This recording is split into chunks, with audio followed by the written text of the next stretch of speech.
एक बार फिर से आप सबको जय यीशु। प्रभु का धन्यवाद कि हम उस जगह पे हैं जहाँ पे आके हम परमेश्वर के वचन से कुछ बातों को सीखने और समझने की कोशिश करते हैं।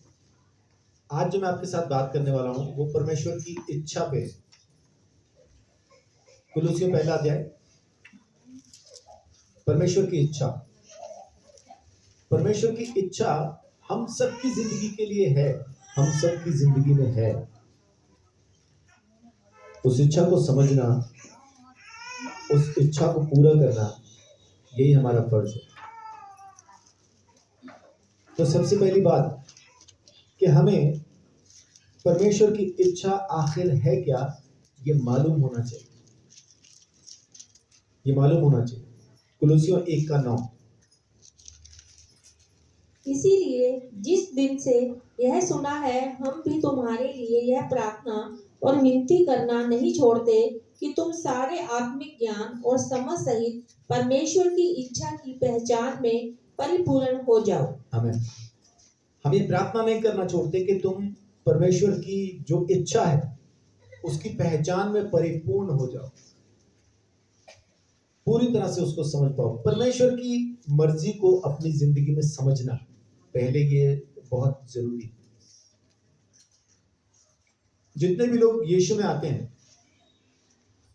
यीशु में आते ही उनको एक अंदाजा इस बात का होता है कि परमेश्वर ने मुझे चुन रखा है, लेकिन किस काम के लिए चुना है कभी कभी सारी जिंदगी पता नहीं चलता। लोग प्रभु में सो भी जाते हैं, माने सारी जिंदगी चले उसके साथ, लेकिन परमेश्वर की इच्छा को समझ ना पाए, उसको उस पर ध्यान नहीं दे पाए।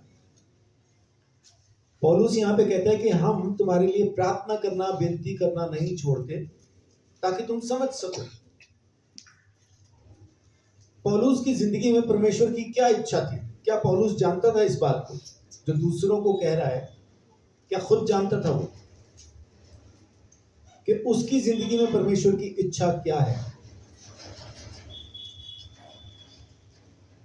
पौलुस को परमेश्वर ने एक भेद के साथ, उसके ऊपर एक भेद का प्रकाशन किया। वो भेद क्या था?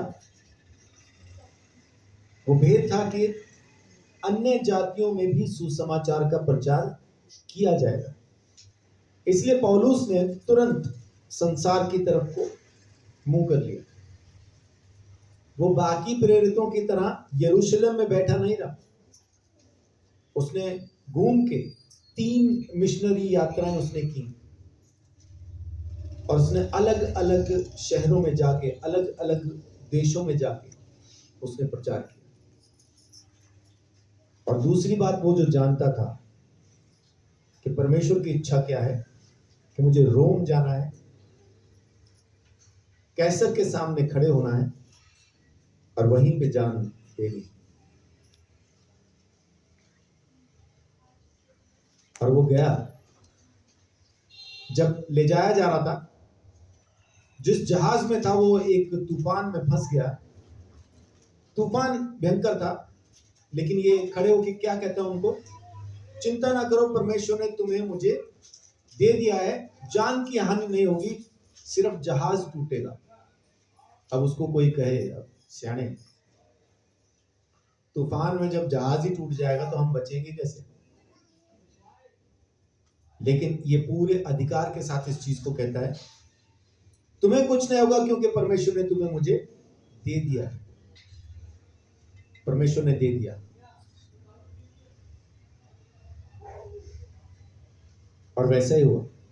जहाज टूटा, लेकिन सारे के सारे लोग एक द्वीप पे, माल्टा नाम के एक द्वीप पे पहुंच गए।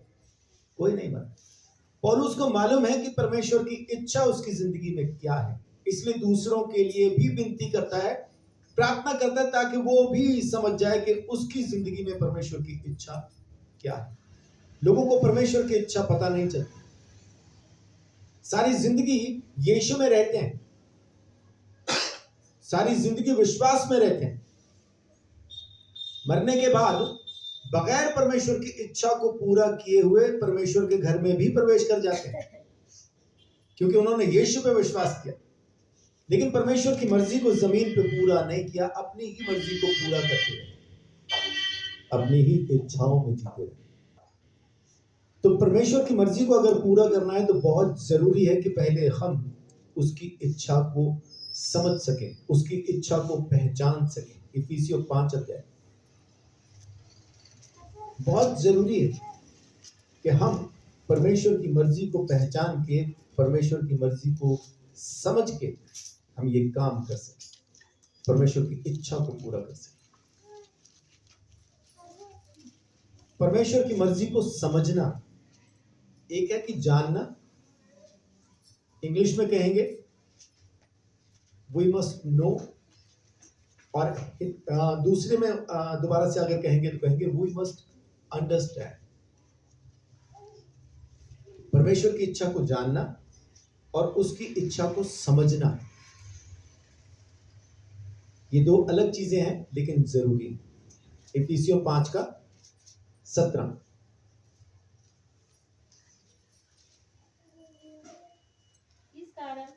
इस कारण निर्बुद्धि ना हो, पर ध्यान से समझो कि प्रभु की इच्छा क्या है। निर्बुद्धि ना हो, समझो, ध्यान से गौर से समझो कि परमेश्वर की इच्छा क्या है। इच्छा को जान लेना और इच्छा को समझना। परमेश्वर की इच्छा है, अगर हम उसको जान गए हैं तो समझ भी लीजिए कि वो आखिर हमसे चाहता क्या है।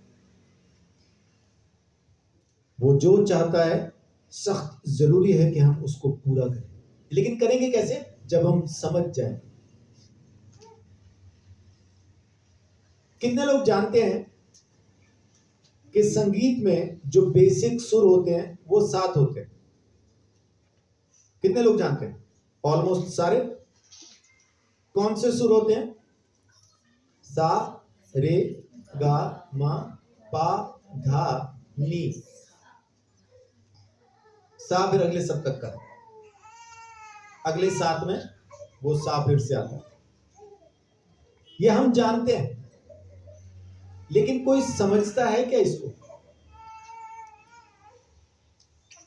मैं आपको कहूं कि आप बिल्कुल सुर में सारेगामा कह के बताओ, अलग अलग सुर कह के बताओ, सीधा धा कहो, गा कहो, नी कहो, मां कहो, कह पाएंगे? एक साल लेके। सुरों को जानना और समझना अलग चीज है। हम परमेश्वर की मर्जी को जान तो लेते हैं, लेकिन सिर्फ ऐसा ही जैसा अभी हमें ये जानकारी है कि बेसिक सुर 7 होते हैं। मैं बेसिक क्यों कह रहा हूं? टोटल कितने होते हैं? बेसिक 7 कह रहा हूं जो सबको पता है। अब जब टोटल पे आएंगे तो नहीं पता होगा। टोटल सुर होते हैं 12। पहले 7 ये सारे शुद्ध, फिर 4 कोमल है इसमें और एक तीव्र है। 7 और 5 12। अब ये भी जानकारी है, लेकिन इनको समझ वो ही सकता है जिसने इसकी प्रैक्टिस की। परमेश्वर की इच्छा को जान लेना एक जानकारी है कि परमेश्वर मुझसे ये चाहता है, लेकिन समझ कैसे आएगी उसकी? जब आप उसकी प्रैक्टिस करना शुरू करेंगे, जब आप उस पर चलना शुरू करेंगे, तब आपको उसकी बात समझ में आएगी, तब आपको परमेश्वर की इच्छा समझ में आएगी। उसको समझना जरूरी, खाली जान लेने से गुजारा नहीं है। बहुत सारे लोगों के लिए भविष्यद्वक्ता भविष्यवाणी करके चले जाते हैं कि परमेश्वर आपको इस तरह से इस्तेमाल करना चाहता है, ये जानकारी आ गई उनके पास, लेकिन वो उसी दिन से वो काम करना शुरू नहीं करते कि मेरे लिए भविष्यवाणी हो गई, परमेश्वर मुझसे ये चाहता है, चलो आज से मैं इस काम को शुरू करता हूं, करती हूं। शुरू नहीं करते। जानकारी है लेकिन परमेश्वर की इच्छा की समझ नहीं। जब परमेश्वर की इच्छा की समझ आएगी तब आप काम भी करना शुरू करेंगे। खाली जानकारी लेके कोई सेवकाई में नहीं आता। जब समझ आ जाता है, जब परमेश्वर की इच्छा समझ में आती है, तब आप प्रभु की सेवकाई में परमेश्वर की महिमा के लिए जमीन के तख्ते पे काम करना शुरू करते हैं। और जब तक समझ नहीं होगी तब तक आपके पास सिर्फ एक जानकारी है, और जानकारी जरूरी है, लेकिन उसके बाद उसको समझना और जरूरी है। जब तक नहीं समझेंगे चीजें उबड़ खाबड़ ही रहेंगी, मामला आगे पीछे ही होता रहेगा, सही चीज सही समय पे नहीं कर पाएंगे। जैसे मैंने उदाहरण लिया सुरों का, तो सही सुर सही समय पे नहीं लगेगा, और जो जानकारी रखते हैं, जिनको समझ है सुर की, वो तुरंत पहचान लेंगे यहाँ पे इसका सुर नहीं लगा। हाँ, हमारे जैसे जो बेसुर है, हमारे सामने जैसे मर्जी गाओ, बहुत बढ़िया, बहुत बढ़िया, कमाल कर दिया आपने तो ना। आप जैसा मैंने देखा ही नहीं, एक भी सुर नहीं लगा, बहुत अच्छा। परमेश्वर समझ रखता है, हम गलती करते हैं, परमेश्वर देखता है, उसको मालूम है कि अब हम क्या कर रहे हैं, क्या नहीं कर रहे। तो परमेश्वर की इच्छा की समझ हमें होना बहुत जरूरी है। यूहन्ना 7 अध्याय। और इसके लिए हमें करने की क्या जरूरत है कि इसके लिए हम कदम उठाएं, हम वो काम करना शुरू करें। यूहन्ना 7 का 17। यदि कोई उसकी इच्छा पर चलना चाहे तो वह इस उपदेश के विषय में जान जाएगा कि यह परमेश्वर की ओर से है या मैं अपनी ओर से कहता हूँ। जब हम चुन लेते हैं ना कि हम चलेंगे परमेश्वर के वचन पे, उसके रास्ते पे, उसकी इच्छा के मुताबिक चलेंगे, तो इससे हम जान लेंगे कि ये परमेश्वर की इच्छा है या मैं अपनी मर्जी से ये काम करता हूं। और यीशु मसीह इस बात को कह रहे हैं कि जो कोई चलना चाहे, जो कोई चले, तो वो जान लेगा कि ये बातें, ये उपदेश मैं अपनी तरफ से कहता हूं या ये परमेश्वर की तरफ से। एक भविष्यद्वक्ता ने भविष्यवाणी की, वो कह के वो भविष्यवाणी करके चला गया, और उस भविष्यवाणी की गवाहियां हम देते स्टेज पे चढ़ चढ़ के। परमेश्वर तेरा धन्यवाद, तूने हमें इस काम के लिए इस्तेमाल किया, तू हमें ऐसा यूज करना चाहता है, तेरा धन्यवाद। लेकिन हमने काम करना शुरू नहीं किया। हमें चुनना होगा कि मैं परमेश्वर की इच्छा को पूरा करूं। जब हम चुन लेंगे, जब हम उस पर चलना शुरू करेंगे, तब हम ये जान भी लेंगे कि परमेश्वर की इच्छा मेरी जिंदगी में क्या है। आज मनीष तबीयत खराब होने की वजह से नहीं आया, नहीं तो मैं चाहता कि वो अपनी गवाही आप लोगों के साथ शेयर करे। प्रभु का धन्यवाद कि वो किसी के साथ, किसी दूसरी संस्था के एक बड़े लीडर के साथ बैठा हुआ था, उनकी आपस में बातचीत हुई। तब वो जो पास्टर, जो एक बड़ी संस्था में एक ओहदे पे हैं, उन्होंने पूछा मनीष से, तुम्हारा पास्टर है कि टीचर है? मनीष ने बोला पास्टर है। हाँ, बाइबल कॉलेज में पढ़ाने भी जाते हैं, तो उस तरह से देखें तो टीचर भी है। तो ये जो संस्था का अधिकारी, संस्था में एक ऊंचे ओहदे पे ये जो पास्टर हैं, इन्होंने इस बात को खारिज कर दिया कि तुम्हारा जो पास्टर है वो पास्टर नहीं है, टीचर ही है। तुम्हें चर्च में भी सिखा ही रहा है, बाइबल कॉलेज में जाके भी सिखा ही रहा है, तेरी बातें बता रही हैं कि तुमने सीखा। सो परमेश्वर का धन्यवाद कि जब वो किसी से सुन के मुझ तक पहुंच के मेरा वो इवैल्यूएशन, मेरे को थोड़ा सा वो समझना शुरू करता है या मेरे बारे में बोलता है, और प्रभु के अनुग्रह से कुछ अच्छा ही बोल रहे हैं कि मैं पास्टर नहीं हूं, टीचर हूं। ये किस वजह से है? क्योंकि मुझे यही समझ में आया कि जो बाइबल में लिखा है वही लोगों तक पहुंचाना है। अपनी तरफ से कुछ भी बोलने की जरूरत नहीं, उसमें लिखा ही सब कुछ। मैं अपनी तरफ से उसमें क्या जोड़ दूं और क्या घटा दूं, सब तो लिखा है इसके अंदर। उतनी बात भी अगर मैं पहुंचा पाऊं तो ये भी बड़ी बात है। ये कब हुआ? जब मैंने ये तय किया कि मुझे सिर्फ वचन ही बोलना है। और ये मैंने तय किया तब जब मैं बाइबल कॉलेज में ही था। 2006 में हमें बाइबल कॉलेज के अंदर प्रचार करने का मौका मिला। जब सेकंड ईयर में आए, फर्स्ट ईयर में तो बैठ के ही सुनते थे। तब 10 मिनट का प्रचार मुझे दिया गया। हमें रोज दिया जाता था 10-10 मिनट, मतलब कभी किसी स्टूडेंट को, कभी किसी को। तो 10 मिनट ही पास नहीं होते थे। तो 10 मिनट लगते थे जैसे बिल्कुल लटक गए, सुई चल ही नहीं रही। माने 1 सेकंड भी ऐसा भारी होता था, वो 1 सेकंड भी 1 घंटे में गया लगता था। ऐसा 1 सेकंड बोलने के लिए कुछ होता ही नहीं था, तो बोलने क्या। लेकिन वहां पे फिर मैंने तय किया कि हर बात जो मैं कहूं उसके साथ एक वचन होना चाहिए। और मैंने वैसे ही प्रचार करना शुरू किया। तब सहारनपुर से एक लड़का अनुग्रह तो मेरे पास आया और आगे कहता है, भाजी आपका प्रचार समझ में आता है। मैं कहा, समझ तो सबका ही आता है। कह रहे नहीं आपका। मैं कहा, मेरे प्रचार में ऐसा क्या खास अलग है जो मेरा प्रचार समझ में आ रहा है? कह रहा, आप जो भी बात कहते हो ना वचन से कहते हो।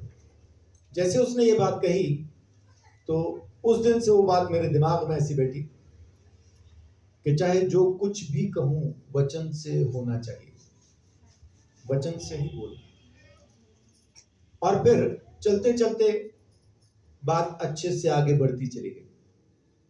अगर मैं शुरू ही ना करता, एक भाई हमारे साथ बाइबल कॉलेज में थे, नाम नहीं लूंगा उनका, क्या जाने कभी देख रहे हो तो कहें कि मेरा नाम बता रहे थे आप वहां। उनको जब प्रचार के लिए कहा जाता था बाइबल उठाते थे और जो बाइबल में लिखा है वो वचन पढ़ देते थे और फिर बोलते थे इसकी पहली आयत पढ़ो। सामने से पढ़ दी, ये पीछे पीछे बोलते थे। वो जैसे पढ़ रहा है तो पीछे पीछे बोलते हैं। कई पास्टर्स की आदत है। अब दूसरी पढ़ो, पीछे पीछे बोल। अब तीसरी पढ़ो, माने पूरा वो पैसे जैसे पढ़ के वो सामने से बोल रहे हैं, ये बाद में बोल रहे हैं। सारा पढ़ने के बाद कहते थे परमेश्वर आपको इस वचन से आशीष दे। माने वो कुछ भी ना समझाते थे ना बताते थे, कुछ भी नहीं, बस वो जो बाइबल में लिखा है पढ़वाया, पीछे पीछे बोला, खत्म। और 10 मिनट जितनी देर, मतलब वो 10 मिनट नहीं होते हैं, वो वचन पढ़वाते रहते थे। एक ही जगह से लेते थे, एक ही चैप्टर लेते थे और पढ़वाते जाते थे। आज की तारीख में बिजली की दुकान पे काम करते हैं। ऐसा क्यों? बाइबल कॉलेज करने के बाद भी, 3 साल की पढ़ाई करने के बाद भी पास्टर क्यों नहीं बन पाए? क्योंकि परमेश्वर की इच्छा को समझा नहीं, उस पर चलना शुरू नहीं किया, उस काम को चुना नहीं कि मुझे परमेश्वर ने प्रचार के लिए खड़ा किया है तो मैं प्रचार तैयार करूं। वो प्रचार से ही बचते रहे। फिर उसके बाद मुझे मौका मिल गया। जब भी उनका नाम लिस्ट में होता था मैं पहुंच जाता था। आप करेंगे क्या प्रचार? तो मेरे को कहते संजीव भाई आप ही करते। ठीक है। तो यूं कईयों के प्रचार फिर मैंने करना शुरू कर दिया। फिर मेरे प्रचार पे बैन लगा दिया गया, तू दूसरों के प्रचार नहीं करेगा, अपना ही करना। लेकिन मेरे को सीखना था, मैंने चुन लिया था कि हाँ मुझे प्रचार करना सीखना है, वचन को समझाना सीखना। उसके लिए फिर मैंने कोशिश करना शुरू की। जो कोशिश ही नहीं करेगा वो कैसे समझ पाएगा कि परमेश्वर की इच्छा उसकी जिंदगी में क्या है? घर बैठे इच्छाएं पूरी नहीं होती। घर बैठे तो सिर्फ अपनी ही इच्छा पूरी होती, परमेश्वर की इच्छा पूरी नहीं होती। तो अब तक मैं आपको जो 3 चीजें कह चुका हूं, वचन संहिता 40 निकाल ली, 3 बातें कह चुका हूं कि परमेश्वर की मर्जी को जाने, परमेश्वर की मर्जी को समझें और परमेश्वर की मर्जी को पूरा करने के लिए अपनी तरफ से चुन लीजिए कि हाँ मैं करूंगा। तब आप समझ पाएंगे कि परमेश्वर की इच्छा है क्या, तब आप समझ पाएंगे। अब देखिए अगली बात, वचन संहिता 40 का 8। हे मेरे परमेश्वर, मैं तेरी इच्छा पूरी करने से प्रसन्न हूँ और तेरी व्यवस्था मेरे अंतःकरण में बसी है। मैं तेरी इच्छा पूरी करने से खुश हूं, प्रसन्न हूं और तेरी व्यवस्था मेरे अंतःकरण में बसी। मैं खुश हूं तेरी इच्छा पूरी करने के लिए। 143, मैं खुश हूं तेरी इच्छा पूरी करने के लिए। मैं तेरी इच्छा को पूरा करना चाहता हूं, पूरा करता हूं, और पूरा करने की वजह से मैं खुश हूं। और तेरी व्यवस्था मेरे अंदर बसी हुई है, मेरे मन में, मेरे अंतःकरण में बसी हुई। वैसा ही हमारी जिंदगी में भी होना चाहिए। 143 का 10 देखिए क्या कहता है। मुझको यह सिखा कि मैं तेरी इच्छा कैसे पूरी करूं, क्योंकि मेरा परमेश्वर तू ही है। तेरा भला आत्मा मुझको धर्म के मार्ग में ले चले। आमीन। मुझको सिखा, मत्ती 12, मुझको सिखा कि मैं तेरी इच्छा को किस तरह से पूरा करूं। तू मुझे अपने रास्तों पे ले चल, तेरा रूह, तेरा आत्मा मुझे तेरे रास्तों पे ले चल। आपको भी, मुझे भी, हम सबको ये प्रार्थना करना जरूरी है कि अब्बा मेरे को बता, परमेश्वर मुझे बता, मुझे सिखा, तेरी इच्छा क्या है, उसको पूरा कैसे करूं, मेरे को सिखा। और पवित्र आत्मा, परमेश्वर का धन्यवाद कि पवित्र आत्मा अब हमें मांगने की जरूरत है। एक दौर था जब मैं भी बैठ के मांगा करता था और कहा करता था कि परमेश्वर मुझे अपना पवित्र आत्मा दे। लेकिन बाइबल पढ़ने के बाद, बाइबल की जो थोड़ी बहुत समझ जब मुझे आई, तो मुझे पता चला कि पवित्र आत्मा तो है। बगैर पवित्र आत्मा कभी किसी ने यीशु को अपना प्रभु स्वीकार किया ही नहीं। और यूहन्ना, पहला यूहन्ना 4 अध्याय के अंदर एक निशानी बताता है कि जो आत्मा ये मान लेता है कि यीशु मसीह शरीर में होकर पैदा हुआ, वो परमेश्वर की तरफ से, उसमें परमेश्वर का आत्मा है। वो कहता है ना, हर आत्मा की प्रतीति नहीं करना, परखना कि कौन सा आत्मा है। जो आत्मा ये मान लेता है कि हाँ यीशु शरीर में पैदा हुआ, वो पवित्र आत्मा। तो हम दोनों चीजों को मानते, तो पवित्र आत्मा है हमारे साथ। लेकिन तो भी मैं मांगा करता था परमेश्वर के सामने कि मुझे पवित्र आत्मा दे, मुझे पवित्र आत्मा दे, मुझे पवित्र आत्मा दे, और हो कुछ भी नहीं रहा। इसका मतलब है कि जो चीज ऑलरेडी मेरे पास है, ग्लास में पानी है, मैं फिर भी इस चीज के लिए लोगों को कहता रहूं मुझे इसमें पानी दे दो, मुझे इसमें पानी दे दो। लोग आएंगे, ग्लास देखेंगे, चले जाएंगे, पानी तो है उसमें, हम क्या दें। और मैं कहूंगा कैसे लोग हैं, मेरे को कोई सुनता ही नहीं, मुझे कोई पानी नहीं दे रहा। तो सारे लोग मेरे को कहेंगे ओ पागल, पहले वो तो पी ले, और भी दे देंगे। परमेश्वर से पूछें, उसको कहें कि तू मुझे सिखा, तेरा आत्मा मुझे सिखाएगा। परमेश्वर का धन्यवाद कि उसने अपना पवित्र आत्मा हमारे साथ किया है, जो हमें सिखाता, समझाता, साथ में लेके चलता है। जब हम प्रार्थना में बैठे होते हैं, पवित्र आत्मा साथ में होता है। जब हम किसी को आशीष दे रहे होते हैं, इस बात को समझिए, कभी कभी श्राप भी दे रहे होते हैं। जब हम आशीष दे रहे होते हैं, पवित्र आत्मा साथ होता है। जब श्राप दे रहे हैं, तब भी साथ है। वो सुन के वो दुखी होता है। तुम्हारे मुंह से कोई गंदी बात ना निकले, पवित्र आत्मा को शोकित ना करो। तो हमारी बातें ही पवित्र आत्मा को शोकित कर देती हैं। ये पवित्र आत्मा हमारे साथ है, वो हमें सिखाएगा, समझाएगा परमेश्वर की मर्जी को पूरा करना किस तरह से। मत्ती 12 उसका 50, क्योंकि जो कोई मेरी स्वर्गीय पिता की इच्छा पर चले, वही मेरा भाई और मेरी बहन और मेरी माता है।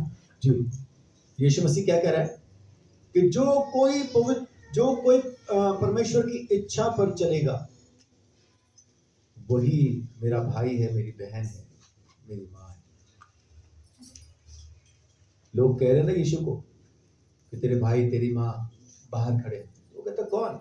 ये जो सुन रहे यही है जो मेरे स्वर्गीय पिता की इच्छा पर चलेगा।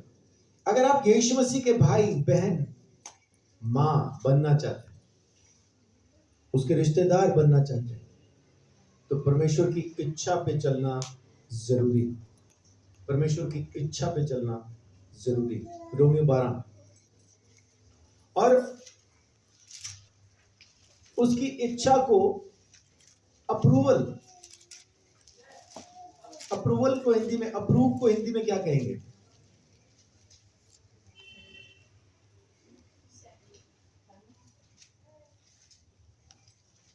कहते हैं ना मुझे अप्रूवल मिल गया, मैंने अप्लाई किया था, अप्रूवल मिल गया। तो इजाजत या सहमति, मुझे उनकी सहमति मिल गई, अब मैं उनके साथ मिलके काम कर पाऊंगा, मैं उनके साथ जा पाऊंगा, उन्होंने अप्रूव कर दिया, मुझे अप्रूवल मिल गया। तो सहमति, परमेश्वर की इच्छा के साथ हम सहमत कब होते हैं? जब हम आज्ञाकारी होते हैं। उसकी आज्ञाओं को जब मानना शुरू करते हैं, उसके रास्तों पे जब चलना शुरू करते हैं, तब हम परमेश्वर की इच्छा को, उसकी मर्जी को अपनी जिंदगी में समझ पाते हैं। रोमियो 12 उसकी दूसरी आयत। इस संसार के सदृश्य न बनो, परंतु तुम्हारे मन के नए हो जाने से तुम्हारा चाल चलन भी बदलता जाए, जिससे तुम परमेश्वर की भली और भावती और सिद्ध इच्छा अनुभव से मालूम करते रहो।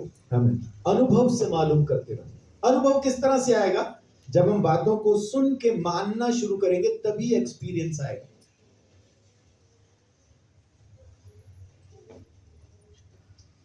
अभी चिनार ने एक ट्रेनिंग पूरी की, उसके बाद 1 महीने के लिए अमृतसर में मेरा ख्याल, अमृतसर में रही। तो अमृतसर में क्या करने गई थी? उसको कहते हैं इंटर्नशिप। इंटर्नशिप का क्या फायदा? प्रैक्टिस करने को मिलती है ना? मजे से लोगों को टीके लगाओ, पट्टी करो, देखभाल करो। एक्सपीरियंस, अनुभव। अनुभव से जब आप चीजों को समझते जाते हैं, तो आप उस काम में बढ़ते चले जाएंगे। आज्ञा मानने से हमारी जिंदगी में एक एक्सपीरियंस आता है। किस चीज का एक्सपीरियंस? परमेश्वर की इच्छा को जानने, समझने, उस पर चलने का एक्सपीरियंस। हम नौजवान डॉक्टरों के पास भी जाते हैं और हम एक्सपीरियंस्ड डॉक्टर के पास भी जाते हैं। किस हॉस्पिटल में आपको सबसे ज्यादा नौजवान डॉक्टर मिलते हैं? परलोक नहीं, क्या वो परलोक क्या इंसान तो नहीं, पीजीआई। फुल फॉर्म क्या है पीजीआई की? Post graduate institute. वहां पे आपको सबसे ज्यादा जवान डॉक्टर मिलेंगे। क्यों? उन्होंने अभी अभी अपना कोर्स पूरा किया है एमबीबीएस का। जिस भी चीज में स्पेशलिटी उन्होंने की है, वो उन्होंने अपना वो कोर्स पूरा किया है। उसके बाद जो कुछ उन्होंने सीखा, वो पीजीआई में आके उसका इस्तेमाल करते, एक्सपीरियंस वहां से लेते हैं। और हम उन्हीं नौजवान डॉक्टरों पे यकीन करके पीजीआई जाते हैं। वही लोग ऑपरेशन, ये वो सब कुछ वही लोग करते हैं। वो जवान बच्चे ही, जवान डॉक्टर ही सारा काम वहां पे संभालते हैं। लेकिन जैसे यहां से वो एक अच्छी रिपोर्ट लेके जाएंगे कि इतने मरीजों का इन्होंने इलाज किया, उसमें से बस इतने ही मरे। वहां पे इमरजेंसी केस बहुत ज्यादा है, केस ही खतरनाक। हर डॉक्टर के पास कोई ना कोई पेशेंट मरेगा ही, लेकिन बचाए कितने, वो उनकी आगे की जिंदगी को तय कर देता है। कि वहां पे इन्होंने जो सीखा, इसने अच्छा सीखा, इसने ज्यादा पेशेंट्स को चंगा किया, तो बड़ी बड़ी तनख्वाहों के साथ फिर वो बड़े बड़े हॉस्पिटल्स में जाके जॉब शुरू करते हैं। एक्सपीरियंस, उन डॉक्टरों का एक्सपीरियंस क्या है कि जो कुछ उनके टीचर्स ने उनको कहा कि ऑपरेशन करते समय वो जो उनके पास काटने के लिए जो एक वो होता है, उसको पकड़ना कैसे, टांके लगाते हुए किस तरह से पकड़ना, किडनी का ऑपरेशन करना है तो किस तरह से उसको खोलना। ये नहीं कि इस तरह से खोल दिया और बाद में करे माफ कीजिए आपकी किडनी आधी कट गई, तो वो नहीं हो सकता है ना। कैसे काटना है, किस तरह से पकड़ना है, कैसे उसका इलाज करना है, नसों को कैसे अलग करना है, सब कुछ उनको कहा गया, सिखाया गया। और जो कुछ उन्होंने सीखा था, उसको उन्होंने अपनी जिंदगी में लागू किया। इस वजह से एक कामयाब डॉक्टर है। हम अगर परमेश्वर की इच्छा में कामयाब होना चाहते हैं, यीशु मसीह के भाई बहन बनना चाहते हैं, तो बहुत जरूरी है कि जो बातें यीशु मसीह ने, परमेश्वर ने अपने वचन में हमें सिखाई, पवित्र आत्मा जो हमें सिखाता है, हम उसी के हिसाब से चलना शुरू करें। तब हम उसकी इच्छा को न सिर्फ समझते जाएंगे, बल्कि उसकी इच्छा का एक एक्सपीरियंस हमारे अंदर बनता जाएगा। हम दूसरों की भी मदद कर पाएंगे उसकी इच्छा को समझने में, उसकी इच्छा पे चलने में। जब तक हम उस चीज को करेंगे नहीं, एक्सपीरियंस नहीं करेंगे, तब तक हमारी जिंदगी में वो चीज आएगी भी नहीं। तो एक्सपीरियंस कैसे आता है, अनुभव कैसे आएगा? आज्ञा मानने से। संसार के सदृश ना बनो, परमेश्वर की भली और भाव की। तुम्हारे मन के नए हो जाने से तुम्हारा चाल चलन भी नया होता जाएगा। जब सोच बदलती जाएगी, परमेश्वर के वचन से मिलती जाएगी, तो सब कुछ बदल जाएगा और फिर हम परमेश्वर की भली और भावती इच्छा को अनुभव से मालूम करते जाएंगे। तो वो बहुत जरूरी है हमारे लिए कि हम इस काम को इस तरह से करें ताकि परमेश्वर को हम महिमा दे सके। कुलुसियों 4 अध्याय। अब यहां तक हम कुछ बातों को समझ चुके हैं। अब यहां तक हम पहुंच गए कि किस तरह से हम उसकी इच्छा को समझेंगे, कैसा एक्सपीरियंस हमारी जिंदगी में होता जाएगा। तो अब बहुत जरूरी है, जैसे हमें वो समझ में आ जाए, सब कुछ हमारी पकड़ में आ जाए, तो अब हम उसके ऊपर दृढ़ता से स्थिर हो जाएं, खड़े हो जाएं। अब दाएं बाएं जाने की जरूरत नहीं। कुलुसियों 4 उसका 12।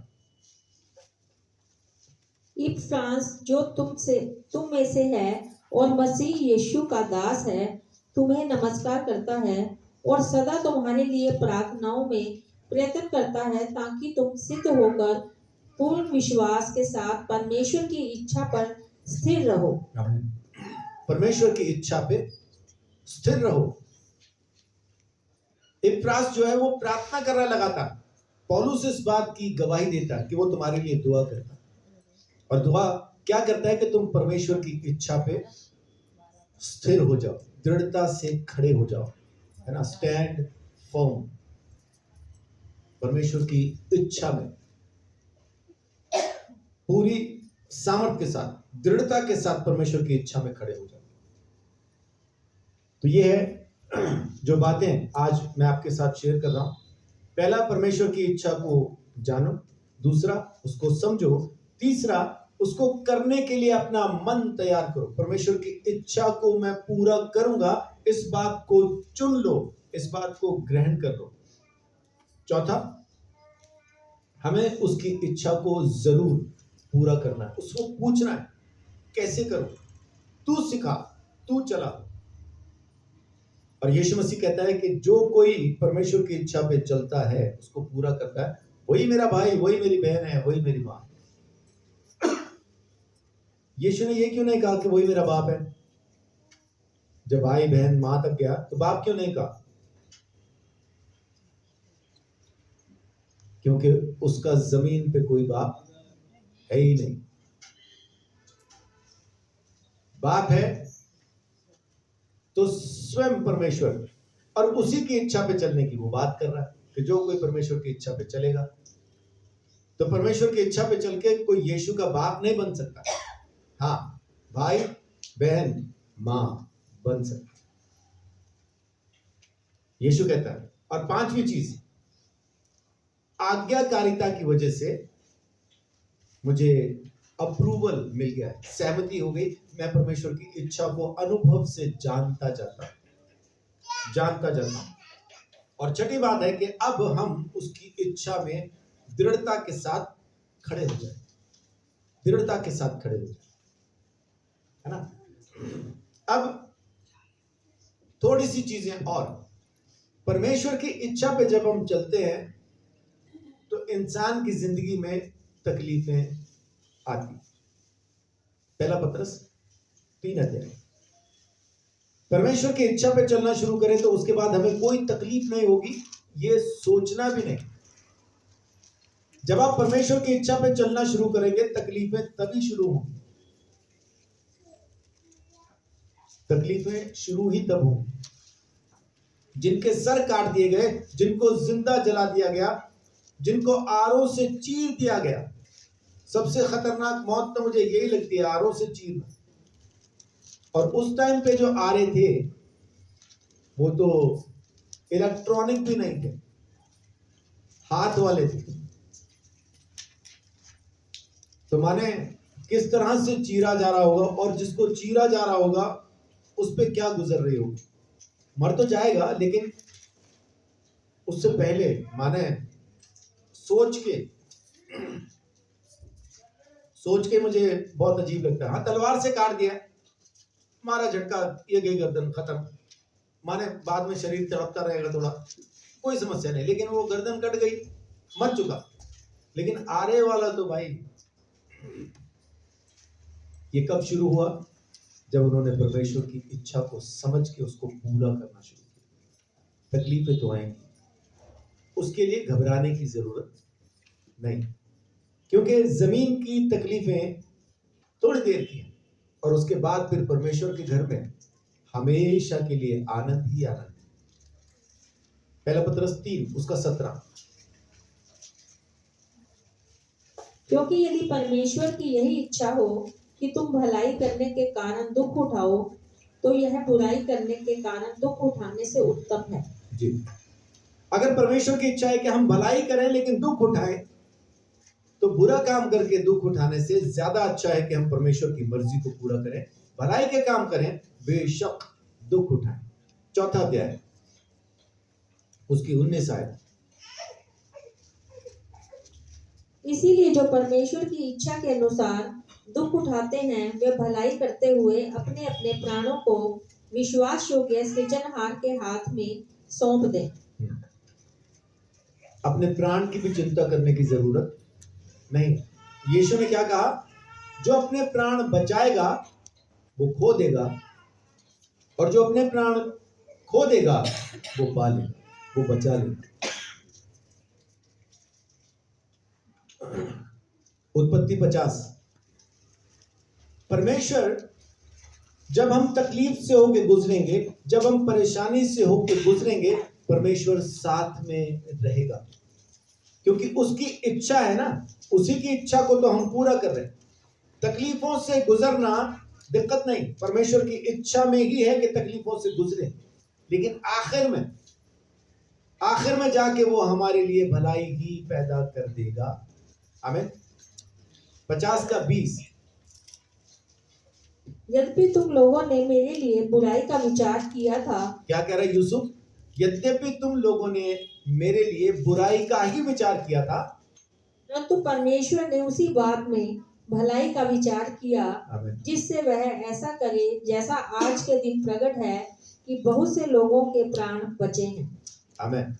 यूसुफ को बेच दिया गया, यूसुफ को जेल में डाल दिया गया, उसके ऊपर तमाम इल्जामात उसी के ऊपर डाल दिए गए, लेकिन उसने कभी भी अपने भाइयों के बारे में किसी के सामने बुराई नहीं की। उसे परमेश्वर की इच्छा समझ के चुपचाप ही काम करता रहा।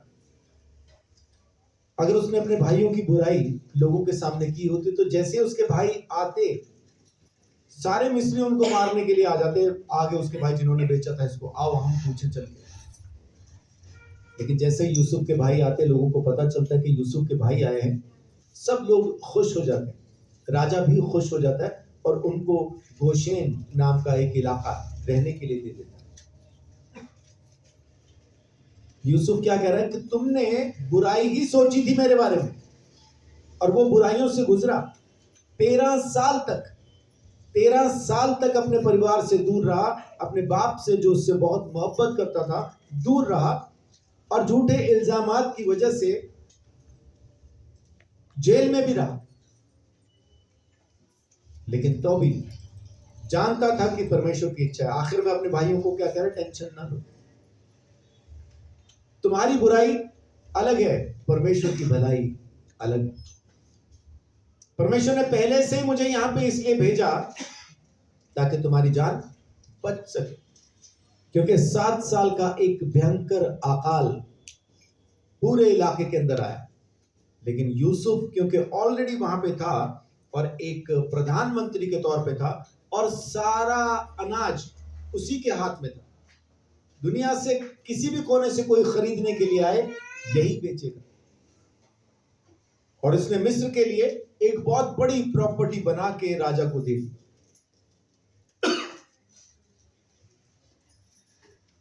मिस्र में जहां पे इसको सताया गया, जहां जेल में रहा, उसी मिस्र को इसने बहुत बढ़ा दिया। लोगों की जमीनें खरीद ली, लोगों के जानवर खरीद लिए, पैसा तो ऑलरेडी आ ही चुका था, बहुत कुछ इसने बढ़ा दिया। क्या कहता है रोमियो 8 अध्याय, कहता है कि परमेश्वर की इच्छा अलग है और तुम्हारी इच्छा अलग है। अब मैं चला परमेश्वर की इच्छा पे, इसलिए परमेश्वर ने मेरी जिंदगी में अपनी इच्छा को पूरा किया। तुम्हारी तरह से अगर मैं चल रहा होता तो जैसे ही तुम आते, तुम सबके सर में कलम कर देता, तुम सबको जान से मार देता, क्योंकि तुमने मेरे साथ बहुत बुरा किया। लेकिन क्या कहते हैं, तुमने मेरे बारे में बुरा सोचा, इसने खुद नहीं सोचा। और वहीं कहता है कि परमेश्वर ने उस बुराई में से भी भलाई निकाल दी ताकि आज तुम बच सको। रोमियो 8 का 28। हम जानते हैं कि जो लोग परमेश्वर से प्रेम रखते हैं उनके लिए सब बातें मिलकर भलाई ही को उत्पन्न करती हैं, अर्थात उन्हीं के लिए जो उसकी इच्छा के अनुसार बुलाए हुए हैं। आमीन। जो उसकी इच्छा के मुताबिक बुलाए गए हैं, आखिर में सारी चीजें मिलके उनके लिए भलाई ही पैदा करेंगे। जैसा कि यिर्मयाह 29:11 में परमेश्वर कहता है कि मैं तेरे बारे में जो कल्पनाएं करता हूं, जो योजनाएं बनाता हूं, मैं जानता हूं कि तेरे भले की। उसी भली योजना में तकलीफें भी आएंगी, समस्याएं भी आएंगी, परेशानियां भी आएंगी, लेकिन अगर हम खामोशी के साथ चुपचाप परमेश्वर के साथ चलते रहेंगे तो जैसा कि दाऊद कहता है कि चाहे मैं मौत की घाटी से होके, मौत की वादियों में से भी होके गुजरूं, तब भी न डरूंगा, क्योंकि तू मेरे साथ है। तेरे सोटे, तेरी लाठी से मुझे शांति मिलती। आमीन। वो हमारा चरवाहा है, अपना मेन चरवाहा वही है। और भेड़ों को चरवाहे लाठी से सिर्फ रास्ते पे लाते हैं। मैंने कभी चरवाहे को, भेड़ को ऐसा लाठी से मारते हुए, पीटते हुए नहीं देखा। हाँ, गधे पीटते हुए देखे, घोड़े पीटते हुए देखे, बैल भी पीटते हुए देखे, लेकिन भेड़ों को पीटते मैंने कभी नहीं देखा। उनके पास लंबी ऐसे डंडियां लंबे वाली होती है उनके पास में, और वो सिर्फ एक इशारा भर बस उनको शरीर पे ऐसा लगा कि खाली इशारा से करते हैं और भेड़ें अपने रास्ते पे आ जाती हैं। हमारा चरवाहा वही है। तकलीफ में, परेशानी में अगर हम हैं भी तो भी डरने की, घबराने की जरूरत नहीं, क्योंकि आखिर में परमेश्वर हमारे लिए भलाई को ही पैदा कर देगा। तो परमेश्वर की इच्छा पे चले। जो कोई परमेश्वर की इच्छा के मुताबिक बुलाए गए हैं उनके लिए वो आखिर में भलाई पैदा कर देगा। सारे लोग इस वचन को अपने लिए मानते हैं, लेकिन उसकी इच्छा पे चल रहे कि नहीं चल रहे, उसकी इच्छा को समझ रहे कि नहीं समझ रहे, उसकी इच्छा को जानते हैं कि नहीं जानते, इस बात पे ध्यान नहीं देते, इस बात पे ध्यान नहीं देते। क्योंकि जब तक आप उसकी इच्छा को जान ना लें, समझ ना लें, उस पर चलने का निर्णय ना ले लें, आप चुन ना लें, जैसे यीशु ने कहा, जो कोई मेरे पिता की इच्छा पे चलेगा वो जान लेगा जो उपदेश मैं देता हूं मेरा है कि बाप का है। जब तक आप चुन नहीं लेते, निर्णय नहीं ले लेते कि हाँ मैं परमेश्वर की इच्छा पे चलूंगा, तब तक आप ये भी कैसे कह सकते हैं कि सब चीजें मिलके अंत में मेरे लिए भलाई को ही पैदा करने वाली है। भलाई उनके लिए पैदा होने वाली है जो परमेश्वर की इच्छा के मुताबिक, उसके अनुसार बुलाए गए। उसकी इच्छाओं पे चल रहे हैं तो परमेश्वर आपके लिए भी भलाई को पैदा कर देगा। परमेश्वर आपकी जिंदगी में काम जरूर करेगा। तकलीफ और परेशानी, समस्याएं और मुसीबतें खत्म होती चली जाएंगी।